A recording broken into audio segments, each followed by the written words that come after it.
Good evening and welcome. It is time once again for CU Immigration here on WRFU LP Urbana 104.5 FM and also UPTV at UBTV. Brief disclaimer, WRFU is an open forum for the Urbana-Champaign community. Views expressed are those of the speakers and are not intended to represent WRFU or UCIMC or UPTV once again. So this show is both a television show and a radio show, and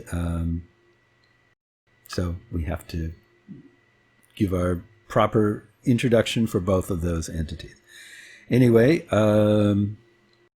today is Monday if you're listening to the radio. And today is Friday if you're watching UPTV, and today is any day if you're watching on YouTube. We're all over the place. So anyway, I wanted to begin today with an article about someone that I have worked with personally, and many people who do immigration work have worked with this person, and he's a great guy. And I thought it was nice that somebody wrote an article about him. So this article is entitled, "After Decades Fighting to Win for Immigrants, Advocate Hangs Up the Gloves." Joshua Hoyt says he's retiring, and I'm not quite sure I believe him. I keep thinking he's like one of those boxers who announces his retirement only to make a comeback when the next opponent comes into view. Pugnacious though he may be, Hoyt is no boxer, but he spent his career fighting the good fight as one of the best community organizers in Chicago, a city that has long cultivated some of the top practitioners of that underappreciated profession. One of the problems with fighting the good fight is that it's never over. There are always more injustices to be addressed, more wrongs to be righted. I'm hardly the only person questioning what retirement holds for Hoyt, knowing his dedication to the cause of social justice for immigrants in particular. "I know you're not done making trouble," Robert Rakov, a lawyer and activist, has told him. Making trouble is one of Hoyt's specialties, especially for politicians, always in the interest of afflicting the comfortable and comforting the afflicted. Hoyt, 65, helped build the Illinois Coalition of Immigrant and Refugee Rights into a major force before moving to the national scene 7 years ago to run the National Partnership for New Americans, a coalition of other regional organizations such as ICIR, or ICIRR. We call it ICIR. Over the past 6 years, the national group has helped 5.3 million immigrants become citizens, the first step in registering them to vote and asserting their political power. Organizing is about building power and forcing a reaction, Hoyt says. As for his reputation for playing hardball, he says mischievously, "If you're going to be in a fight, you might as well fight to win." Hoyt is stepping down as NPNA's executive director nearly 43 years to the day since he started his organizing career. He has employed a people power strategy to win more than his fair share of battles, helping make Illinois one of the nation's most immigrant-friendly states. Hoyt has been a force behind important campaigns, like convincing state leaders to provide health care for the working poor and driver's licenses for undocumented immigrants. John Rowe, Exelon's chairman emeritus and one of Hoyt's friends and frequent collaborators, says undocumented immigrants especially owe their gratitude to Hoyt for whatever hope they have for a decent life in this country. Despite his leftward leanings, Hoyt has made it a priority to work in a bipartisan manner, taking a carrot-and-stick approach to both sides of the political aisle. Though Hoyt is better known for his brutal treatment of two Republicans, former U.S. Senator Mark Kirk and then candidate Jim Oberweis, over their views on immigration, it remains a point of pride for him that two ostensible allies, President Barack Obama and U.S. Senator Dick Durbin, complained bitterly after he turned up the heat on them to do more. Yet his big goal of winning comprehensive immigration reform remains elusive. President Donald Trump has forced immigration organizers such as Hoyt to play defense the past 4 years. Now others will have to lead that fight. Happily, Hoyt has mentioned a next generation of organizers and leaders who will be shaping public policy for decades to come. One of them, Rebecca Shee, executive director of the American Business Immigration Council, credits Hoyt with advancing the organizing careers of women and people of color. Josh has been my role model, says Shee, who has her own team of crack young organizers forging ties between business and immigrant communities. Abdel Nasser Rashid, a political organizer who just lost an election for Cook County Board of Review, but seems to have a bright future, credits Hoyt with always turning to Muslim and Asian groups, in addition to Latinos, to consult on policy matters, because he understands the Immigrant Coalition's strength is in its diversity. Juan Salgado, Chancellor of the City Colleges of Chicago, and Dr. Zahir Salhul, a physician who operates an international disaster relief agency, credit their associations with Hoyt for helping their own personal development. He got me out of my comfort zone, says Salgado, ICER's former board president. I can certainly say it was Hoyt who stiffened my backbone on support for immigration issues. Hoyt has earned his retirement, but I'd be disappointed if, years from now, he isn't still causing trouble. And on a personal note, I can say that I have learned a bit from Hoyt over the years, and I have always enjoyed working with him whenever I had the opportunity to. And I wish him the very best in his retirement. I hope he can relax and have some fun.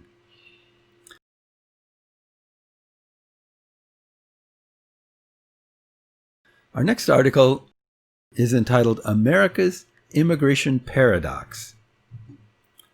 For historians of immigration, the paradox is inescapable and irreconcilable. The United States is and has always been both a nation of immigrants and a nation that periodically wages war against them.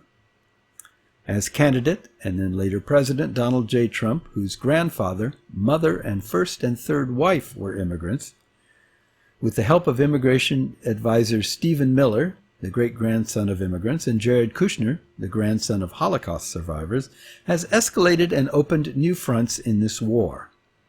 On April 19th, in the midst of the coronavirus pandemic, the New York Times reported that the Trump administration had deported thousands of people to their home countries, including some who are sick with the virus, and that deportation of children and teenagers who arrived at the border without adult guardians has risen sharply. The next day, the president declared in a late-night tweet that he intended to temporarily suspend immigration.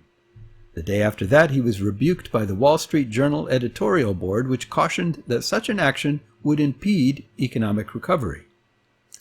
Nearly all economic evidence shows that immigrants enhance American growth and jobs. We do not know the effect of the president's latest declarations. What we do know is that the war against immigrants will continue. So too the recognition that this is a nation of immigrants and that American prosperity rests, in no small measure, on those immigrants.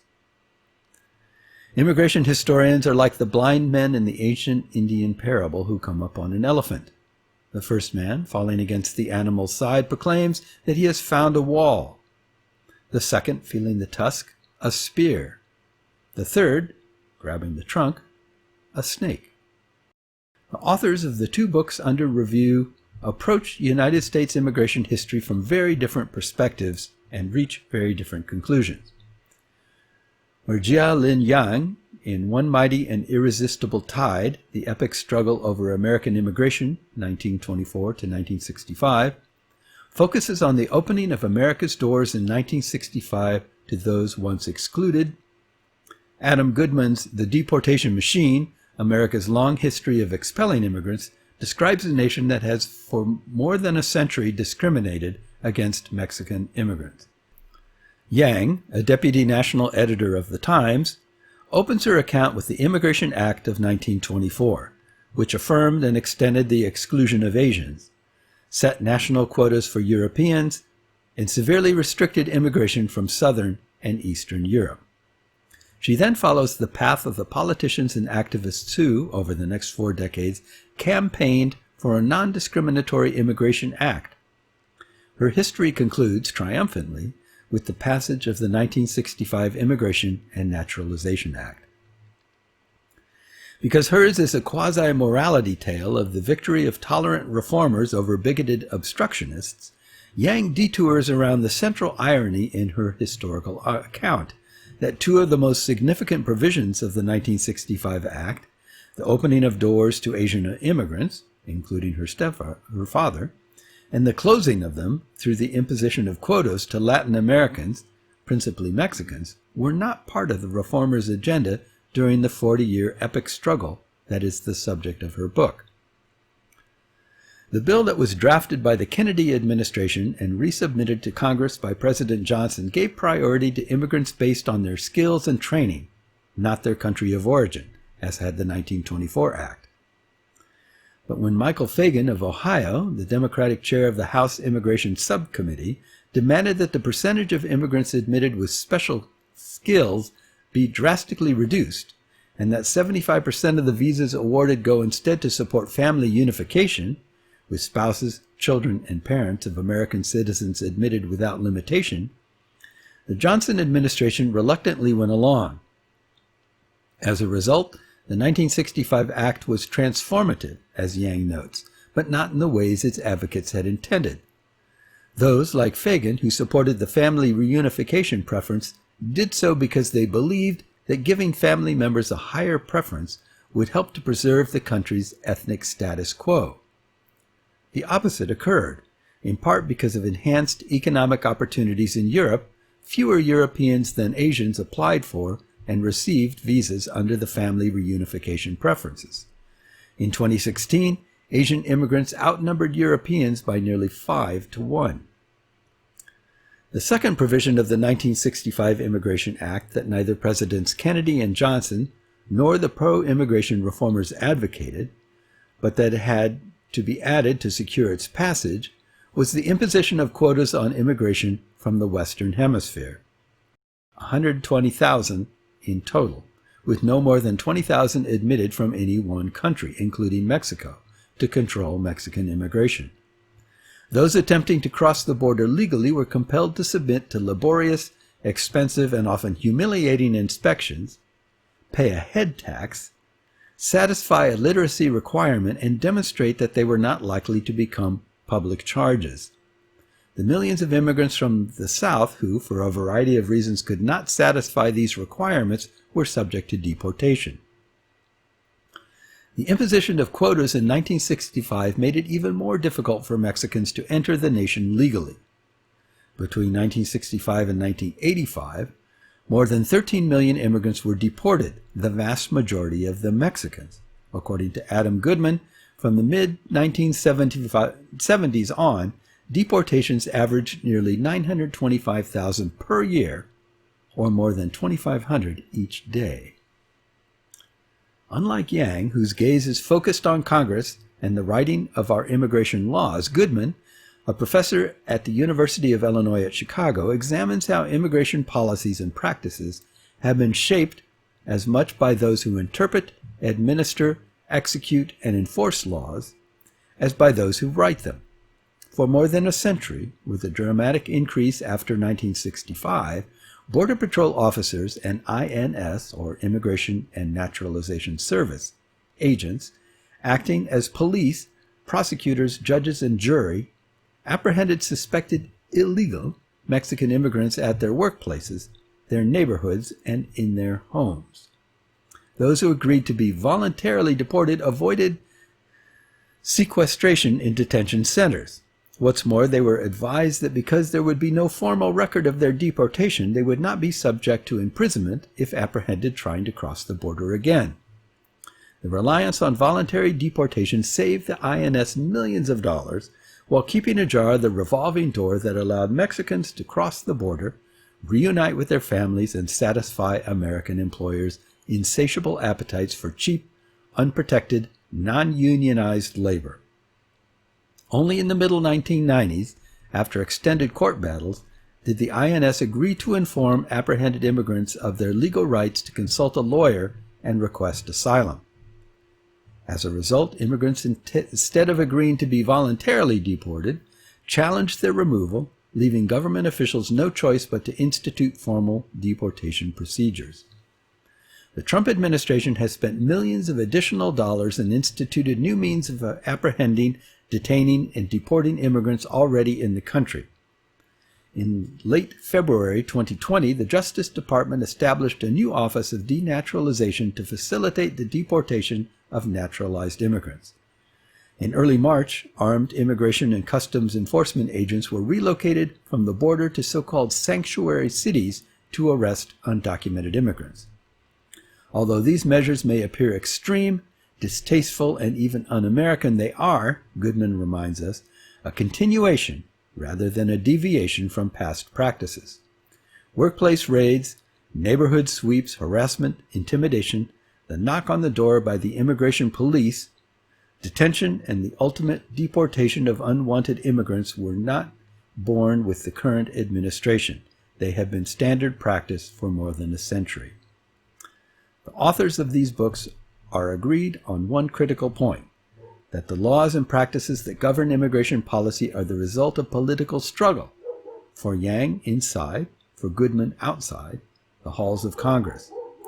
While we tend to describe immigrant stories as feats of will and strokes of destiny, Yang reminds us it is not destiny that brings a family here, but politics. This is a message worth noting as we approach November.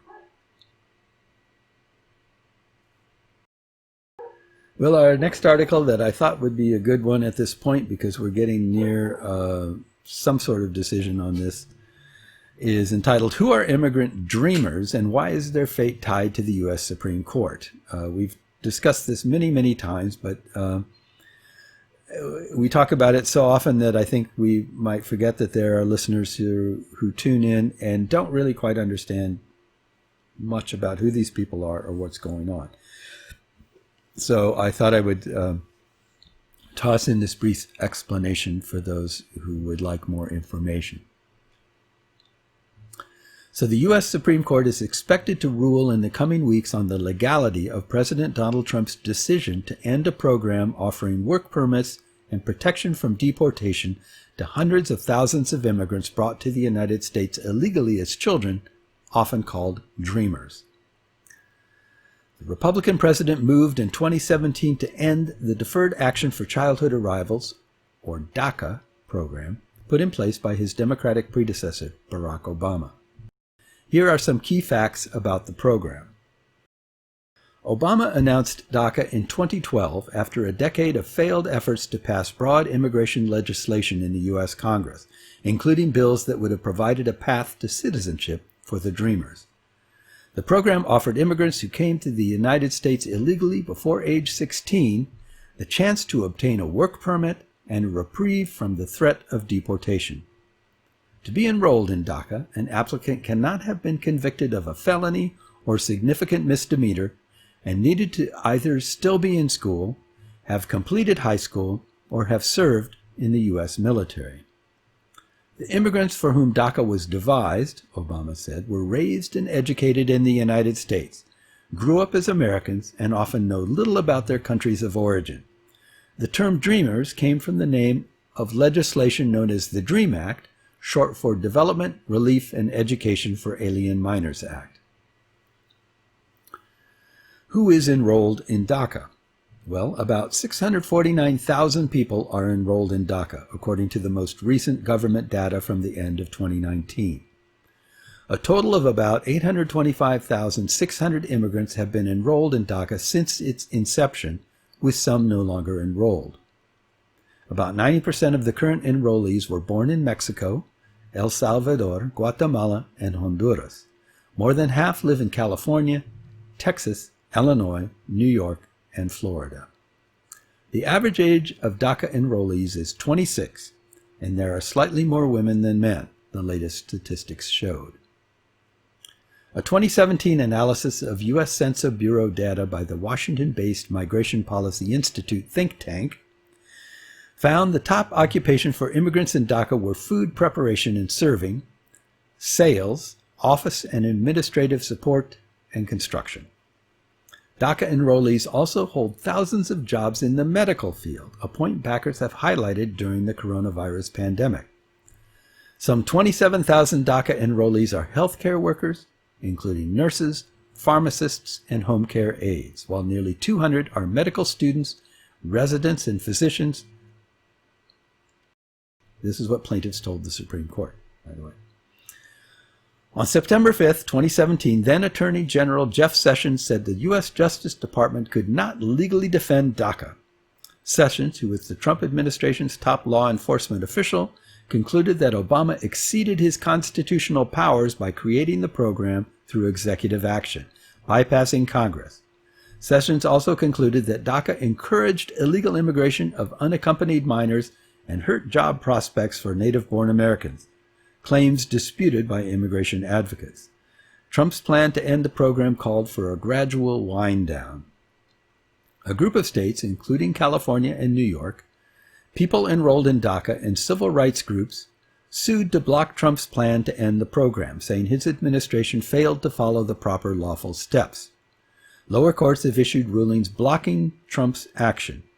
As a result, renewals of existing DACA permits have continued, but acceptance of new DACA applications have been suspended by the administration. Major U.S. companies support DACA and have hired work-eligible beneficiaries. In a brief to the Supreme Court, 125 companies, including Amazon, Facebook, Google, and Starbucks, and 18 major business associations said ending DACA would inflict serious harm on employers, workers, and the economy.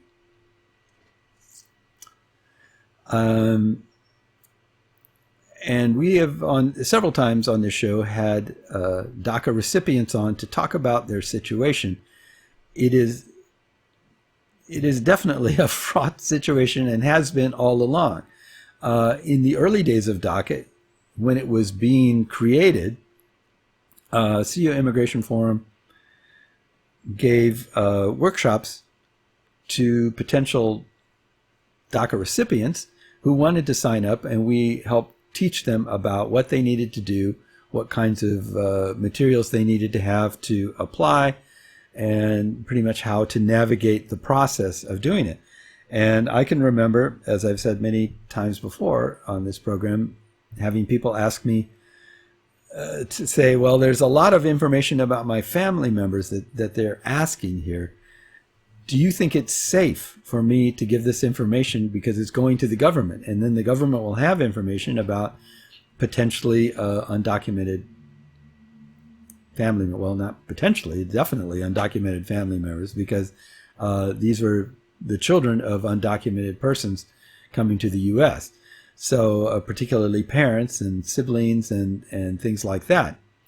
And I can remember at the time feeling very conflicted when trying to answer these questions, because on one hand, they said, well, we're not going to use this information for deportations or anything like that. This is strictly for deciding if you're eligible, and this information will be kept separate from Immigrations and Customs Enforcement people. But I also knew that there was a prospect of an election and of something.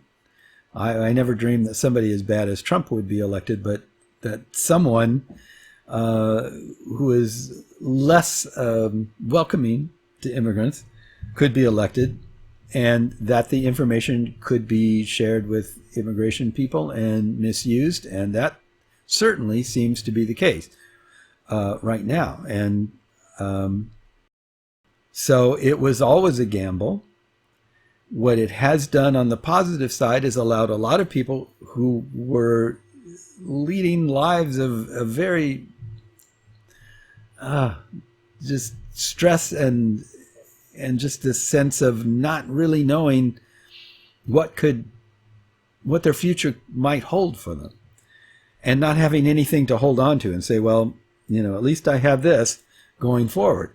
So what it has done for them is given them several years of an opportunity to build a life and to live a fairly safe and secure existence, knowing that they are officially not going to be deported. They are officially not on the list of people that they were going to come looking for, and to have jobs, get a work permit and to be able to work jobs and not have them be like dishwasher in a restaurant, but something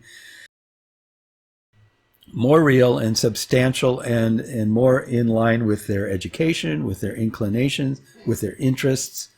And it has been a great thing for them. Remember, these are kids that were brought here as children and then grew up here and have been here ever since. So this is not new people coming in. This is not